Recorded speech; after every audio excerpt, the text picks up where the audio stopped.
labaduba waa ahlu naar kuwiina kuwa dhintay iska daayay kuwiina dhulka maraya ayaa ahlu naar reer ceelaf weyn Somaliland waxa uu yaala subcad xuma ah inaan waxba xidhin oon diin xidhin oon aqli xidhin oon cilmi xidhin oon aqoon xidhin oon oday xidhin masaajid baa laydinku dhaariyay oo gola laydinku dhaariyay oo meel walba aad joogtaanba waa la isugu kiyeero waa laydinku dhaariyay war ilaahi idin abuuray ka cabsada oo dhiigana xalaalaysateen iyo ballankada aad jabinaysaan iyo ilaahana ku dhaaranaysaan dhaartiisi jabinaysaan war midna xaq uma leedin anigu waxaan u maleyn meel baas laydin wadeen maanta tii waanu galaynaa ragaygaas heshiis baan ku nay cidda dhibaatada geysatay in farta loo saaro inaan la qarinin ciddii geysatay ee isogna waxaan leenahay maadaama war shaydaanka iska naar anta ku haysay nabadeynta deegaanada ceelaf weyn ee ka soo kala jeeday beelaha Barjaalo iyo Garxajis ayaa kulan ku yeeshay magaalada Hargeysa waxaana fariin nabadeed u direen beelaha dagaalku ku dhex maray deegaanadaasi iyagoo sheegay in loo dul qaadan karin dagaalka soo noqnoqonaya halkaas ka dhacaya iyagoo fariintan dirayna waxay yiraahdeen waxaan maanta isugu nimi haddaanu nahay ergooyinkii joogay ceelaf weyn iyo odayaal kale oo ku soo biiray shaqaqada ama dhibaatada ama waxa aan la qaadan karayn ee aad iyo aad ka u fool xun ee ku soo noqnoqonaya ceelaf weyn iyadoo heerka aanu gaarsiinay ama tacabka la geliyay la ogaa oo ilaa waliyudamkii oo aan taariikhda dhicin in waliyudam la dhaariyo laydin dhaariyay oo odayaashiinii la dhaariyay oo cuqaashiinii la dhaariyay oo salaadiintiinii la dhaariyay oo aan nin laga tegin inay maanta gacani soo noqoto ama dil noocaas oo kale ah yimaado iyadoo ehelka intaa la eegay intaas oo maalmood iyo in ka horeysayba idin dul joogeen inay maanta haddana timaado waa arrin aad iyo aad u foolxun weey oo warwarkeeda leh oo aad la qaadan kari laayahay ciddii maqashayna ay ka naxday idinka la idin tuurayaa idinka la idin naxayaa idinka dantiinii loo dib jirayaa idinka dantiinii qof waliba danuhu lahaa faraha uga soo qaadaya waa la idin imanayaa tacab baa la idin gelinayaa markaad muddo ka soo maqnaataa umaad maqlaysaa waa haddana isku noqdo oo intaasaa dhimatay intaasaa dhaawac ceeb ka weyn oo reer ceelaf weyn oo idin dul taalla oo arrintaas foolxumadeeda cidna aa kula galgalanaysaan haba yaraatee ma jiraan cidday doonto gacanta ka timaado wakhtigeeda la gaadhi annagu waxaanu leenahay arrintaasi waa arrin aanaan anagu ogolayn oo bini aadamku ogolayn oo xukuumadda ogolayn oo ilaahay ogolayn oo cid allaale cid arrinkaa idinku raacsani haba yaraatee aanay jirin wixii waxaa ka shaqaynaya ilaahay waxaan uga barinay in ilaahay masiibo ku rida wixii waxaa ka shaqaynaya ummaddaa waxaa dhex wada in ilaahay masiibo ku rida waxaanu idin leenahay warinta bal aanu idiin imanayno muddo yaroo kooban baanu idinka soo maqnayn howlaha waddanka ka socda waa ogtihiin waxaanu isnidhi marba barnaamij baa furmaya oo wax la qaadi karinayaba marba imanaya halkii aynu ku xidhnay inaanu ugu nimaadnaa bay ahayd ka dhaqaajise warbal intaanu idiin imanayna idin soo gaadhayno ilaahay haddaad taqaanaan oo aad dad islaama tihiin oo aad ilaahay ka xishoonaysaan oo aad dadka ka xishoonaysaan arrinkaa halkaa ha dhaafinina masaajid baa laydinku dhaariyey oo golaa laydinku dhaariyey oo meel walba aad joogtaanba waa la isugu kiyeero waa laydinku dhaariyey war ilaahi idin abuuray ka cabsada oo dhiigana xalaalaysateen iyo ballankada aad jabinaysaan iyo ilaahana ku dhaaranaysaan dhaartiisi jabinaysaan war midna xaq uma leedin anigu waxaan u maleyn meel baas laydin wadee war hawsha faraha ka qaada oo dib uga fadhiista intaanu idin imanayno hawlihii aynu isku ogeynaha si diyaar garoobeen oo intii aanu idin diray yaan baan anagu idinka sugaynay idinkama aanan sugayn hebel baa dhintay iyo hebel baa dhintay weerar baa dhacay wax baa dhacay midna leedkama filayn war Allahina ka cabsada intaasaanu idin leenahay waxaanu maanta aan isugu nimi oo cod dheer oo qaylo ah oo colaada ka soo noqotay ceelaf weyna oo taa suldaanku aad u faahfaahiyay aanu halkan maanta ka diraynaa waxaanu degmada ceelafweyn iyo dadka wada dega ee colaadaasi ay ku soo noqnoqotay ee maantana dad dib u hurinayaan ee mashaqadaasi ka soo noqotay anagoo muddo yar ka soo maqnayn fariinta aan halkan idinka dirayna waxa weeye war maanta duclaada joojiya war ha laydinku soo gaadho war maalin walba waa laydin dhaarinayaa sidaa suldaanku uu sheegay meel walba waa laydinku dhaariyey masaajidkii ilaahay baa laydinku dhaariyey oo kitaabkii ilaahay baa gacanta laydin saaray golihii weynaayo cid waliba joogtaa laydinku dhaariyey oo kitaab baa gacanta laydin saaray oo midigtaa saarteen waar buug maydaan saarina kitaab baa saarteen waar naar baa mutaysanaysaan waar mar walba waajibinaysaan waar mar walba colaad baa intoo isu dhaarataan soo celinaysaan reer ceelafweyn somalilan waxaa u yaalla subcad xumo ah inaan waxba xidhin oon diini xidhin oon caqli xidhin oon cilmi xidhin oon aqooni xidhin oon oday xidhin waar arrintaa ka noqda waar waxaa isku urursanaysaa waa naar waar guryihiina u tudha oo carruurtiina u tudha oo oryihiina u tudha oo adduunkiina u tudha oo aakhiradiina u tudha oo eelka maalin walba idiin imanaya idinku habeendhaxaya muddada idinla joogaye ayaga oo ergaa idiin imanaya waar ictiraama oo maantana waxaanu idinka codsanaynaa waa idinku soo noqonaynaa waan ballan baanu idiin qaadno waa hayteen fariinteeda waa hayseen oo muddadaan idinku soo noqonayna waataanu idiin soo gudbinay oo imakana waa idiin imanaynaa waar nagu sima oo odayaasha labada dhinac fariintaan halkan u marinaya waxa weeye waar dhexda xidho oo inamadiina kala celiyo dib u kala celiyo dib u kala rara waar nagu suga intaanu idiin imanayno waar fariimaha laydiin soo diriyay dadka idiin imaya ictiraama waar intaasaan kaga baxayaa waar dadkiina u turo oo dhexda xidho oo dhallinyaradiina dib u kala celiyo dib u kala rara waxaanu aada uga xunnahay oo aad noogu noqday qaadan waah iyadoo aanu shalayto ka nimi iminka wakhti laga joogo 3 wiig meelaha ah ee ceelafweyn laga yimi oo 2 bilood la fadhiyey oo hawshii aynu ku soo dhammaysanay halkaa inoogu hakiya intaanu idiin soo noqonayno oo waajibaad laysa siiyey laysu diray annaguna aanu soo soconnay in naloo sheego ama aynu soo gaadho in colaadii cusboonaato waynu u iman doonaa xaggaasaynu isugu iman doonaa cidda mas-uuliyaddeeda le iyo waxa la xidhiidha iminka waxa aanu isu taagnay waxa weeye inaanu nidhaahno ha lagu soo celiyo arrinta sidii hore ee ay ahayd hana la kala durkiyo colka wixii waayeelhina arrinta ha ka galeen joojin ciidamada ku dhex jira ee loo soo dirayo ha la dhegaysto dawladdu waajibkeeda ha ka gudato hadday tahay ta gobolka iyo hadday tahay ta degmadaba annaguna haddaanu nahay waayeelkii ergada ahaa iyo xidhayaasha ahaa waanu u soo soconnaa wou imanaynaa arrintaa iyada ah canaan inay leedahay shaka kama joogo inay ceelafweyn ceebteedu soo noqnoqoto shaka kama joogo oo ay tani ka mid tahay ama u dambaysay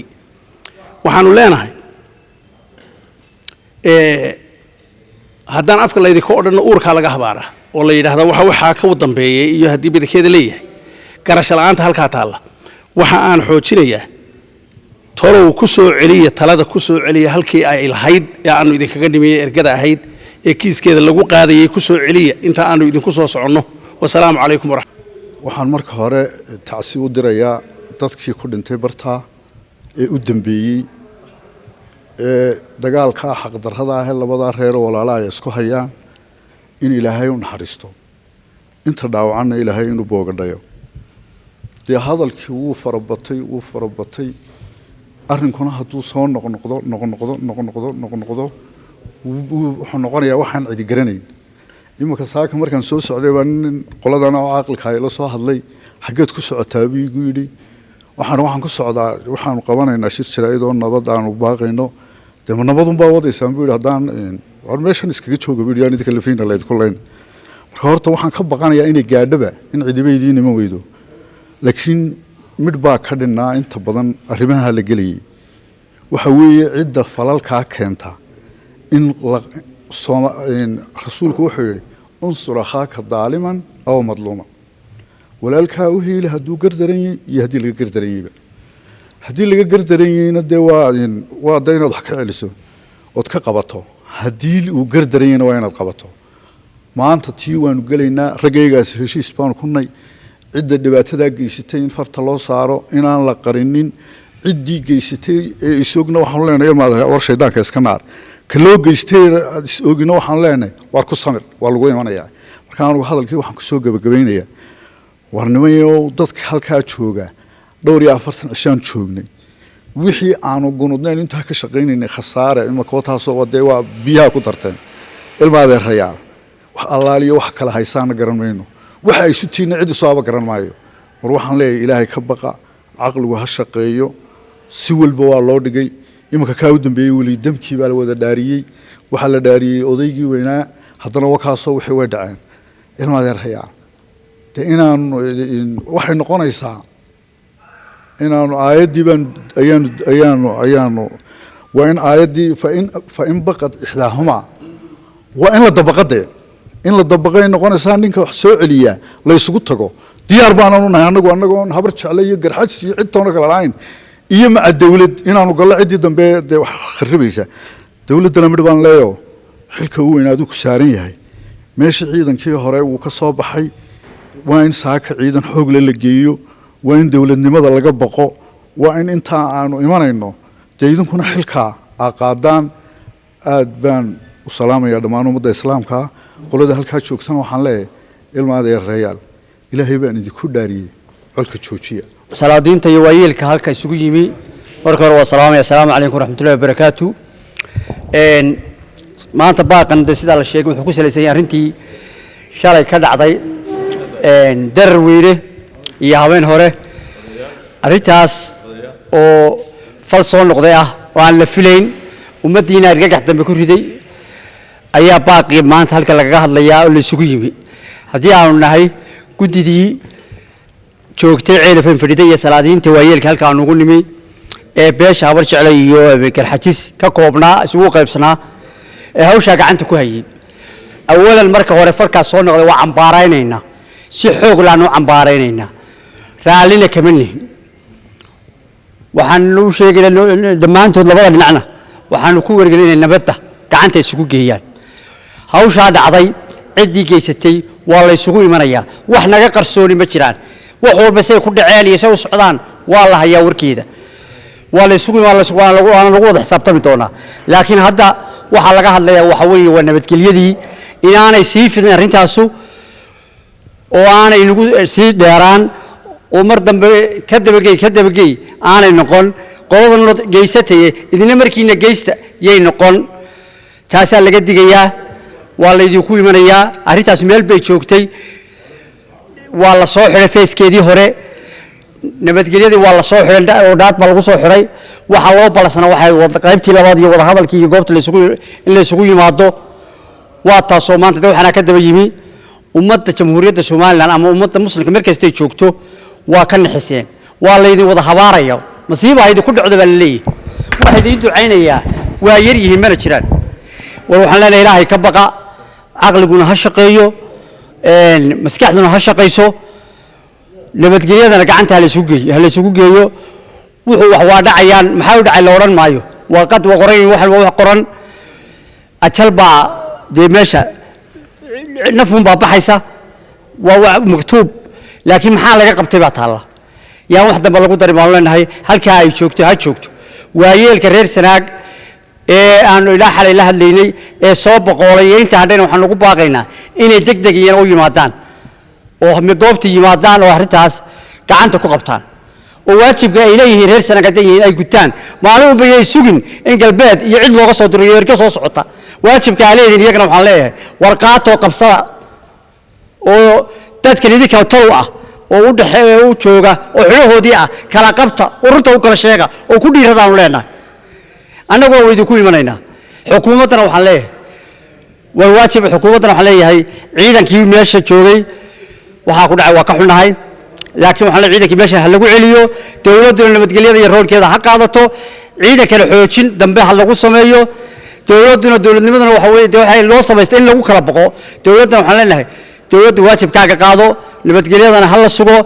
وسوينا نقول وحين أنت كتب وصوب حنا إن شاء الله لما أنت والله أنت سنك بحياة السلام عليكم. reer ceelaf weyn iyo reer darar weyne iyo deegaanka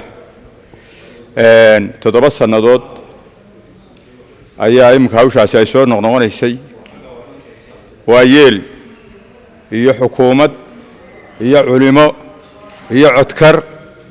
iyo cid aan idiin iman ma jirto arrinkiinii waa lagu daalay Somalilandna waxaad moodaa inaad ku noqoteen barmado waa ku noqoteen habar lama baaleedin oran jiray laakiin imika magacyo kale ayaa la idin bixin doonaa insha Allah taala waxaan leeyahay ilaahay ka cabsada dhaar baa maalin walba ilaahay kitaabkiisa baa ku dhaaranaysaan waa jabinaysaan ولا تنقضوا الأيمان بعد توكيدها وقد جعلتم الله عليكم كفيلا هاتشبيننا دارتا با إلهي ليهي إذنكو مقع إلهي كو دارتي أو كو أدكي دارتينا هاتشبيننا دارتا تدرسا نضوط بعض نصوصتا إيا وعدقا إيا واندا إيا دعادا ليدو كوذي وحانوما لين يا مكاينة حبير سبتري دونتو سيدالا الشيغي ملا قبل كان إيا ماشان dee malaha wax kale ilaahay subxaanahu wa tacaala uu la dabcasay waxaan leeyahay oo ku xoojinaya hadalkii odayaasha arrinkaasi meel baa la soo gaarsiiyey waana la idin imanaya waa la idinku soo socdaa ilaahay baan idinku dhaarinay oo ilaahay baan idinku dhaarinay oo ilaahay baan idinku dhaarinay halkaa ku joojiya oo wax dambeeyay raacin oo waxa weynta la idin imanayo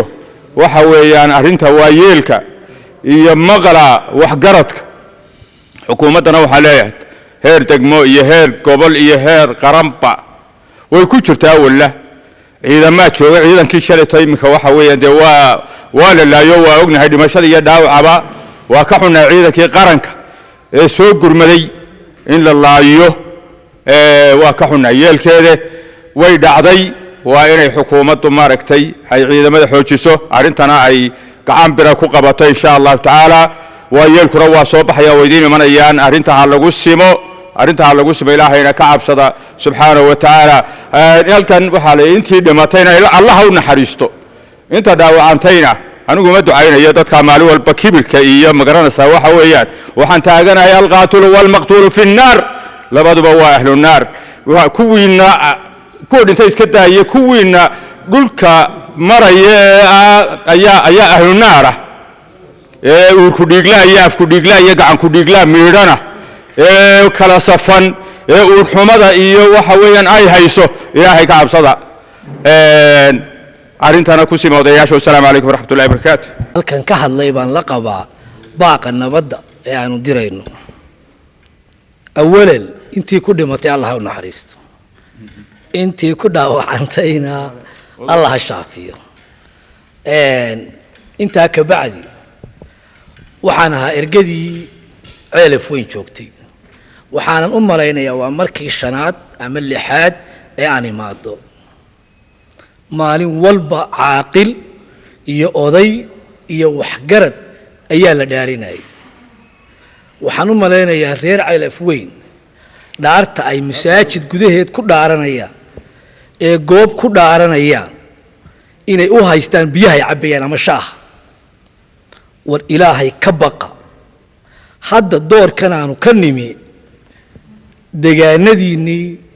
hadday tuulo tahay hadday gobol tahay hadday degmo tahay wax caafimaado haba yaraatee ka jiraa ma jiraan wax ganacsiyo haba yaraatee ka jiraa ma jiraan wax barasho kama jirto war ilaahay intaa ka baqdaan culimo idii timi waxgarad idii yimi cid maanta idii harsani oo idii imanaysaa ma jirto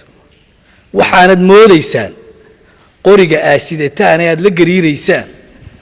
naf ilaahay abuurtay oo aad ogtihiin ilaahay agtiisa waxa ay ka tahay waxay idila noqotay reer ceelaf weynow koob shaaha oo ka banaysa war waxa isu tihiin waxa baabiiseen tolnimadii waxa baabiisan xigaalnimadii waxa baabiisan seedinimadii waxa baabiisan abtinimadii waxaa baabiisan degaankiinnii qori baa la hariiraysaan daaqii baa nalaga qaaday waa dhulka ilaahay baa leh tuulo hebel baa nalaga qaaday waa dhulka ilaahay baa leh war hadda aakhirina way idii dambaysaa waxaaban ka baqayaa ceel afweyn inna cid u harsani ma jirtee inaanu iyo darar weyne iyo aaggaaba waxaanu horta ilaahay u baryaynaaba haddaa waxaan joojin weydaan inaan culimo iyo cid walba isugu keenno oo aanu nidhaahno dee ilaah waxaa kale ka rog inne waxaana waa ceeb 9 sannaad dagaalkani uu soconayay war ilaahay ka baqa war dad islaama baa tihiin warna ixtiraama oo ilaahay ixtiraama oo xishooda oo waxa aan leeyahay war ninka qoriga la ordaayo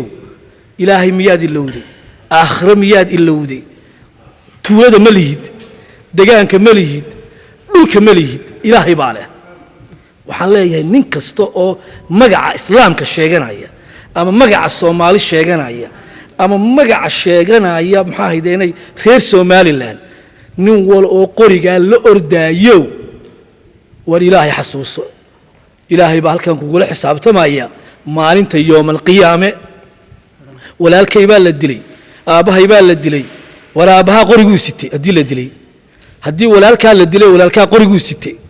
adiguna ka wax sito inaad xadisha doonaysa ka xagga ka soo jeedana wuxuu doonaya inuu wax dilo waxaan halkan dadka fidnada wada ama dabad ha joogaan ama gudaha joogaan war ilaahay ka baqa war waxa weeyaan dadka waliba qurbaha ku noolow ee fidnada abuuraya ee dhibta geysanaya ee lacagaha soo diraya in ummadda islaamka ay walaalaha ay wada dhashay ka shaqeynaya in ay fidna dhex geliyaan war ilaahay ka baqa inta caruurihiinii iyo naftiiniiba geysateen meel nabad ah ayaa dalkana qasaysaan ka daaya qasko ilaahay ka baqa ismaan axmed ismaan sabti